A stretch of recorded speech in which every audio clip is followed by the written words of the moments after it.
Askofu Wolfgang Pisa ambaye ameweza kutaka pia wale wote ambao wapo kwenye ushirika, lakini pia na yeye akiwa kama askofu mkuu la Baraza la Maaskofu hapa nchini Tanzania ambao ni TEC, ni kuwaomba kabisa masuala ya dini na masuala ya kisiasa kwa pande zote mbili, unabii ambao yeye anauona, lakini pia na asilimia kubwa ya viongozi wa dini ni kutaka chama cha CCM na chama cha Demokrasia na Maendeleo visiweze kuingizwa katika masuala ya dini ambayo huwa yanatengeneza pia mlipuko na mchafuko wa pande mbili. Yani kunakuwa na matabaka ambayo yanajitokeza na kutengeneza vita ya ndani kwa ndani ambayo inaweza kaleta pia mchafuko ndani ya nchi ya Tanzania. Kwa hiyo aliweza kutaka na kuweza kusoma waraka wa kuweza kuomba mambo hayo yasiweze kuhusianishwa katika mambo ya dini, na huku mara baada ya wale masista kuweza kuambatana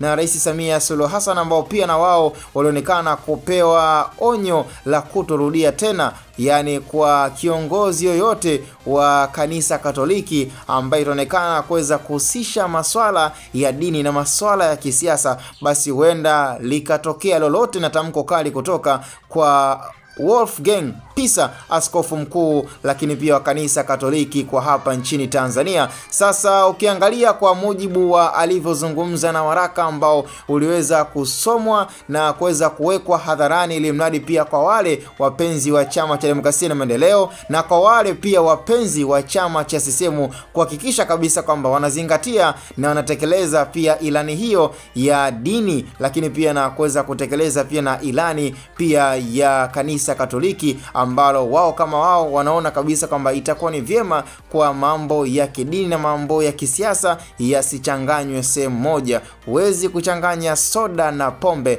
hapo ikiwa ni tafsiri ya kwamba siasa ni siasa, dini ni dini. Hayo yalikuwa ni moja kati ya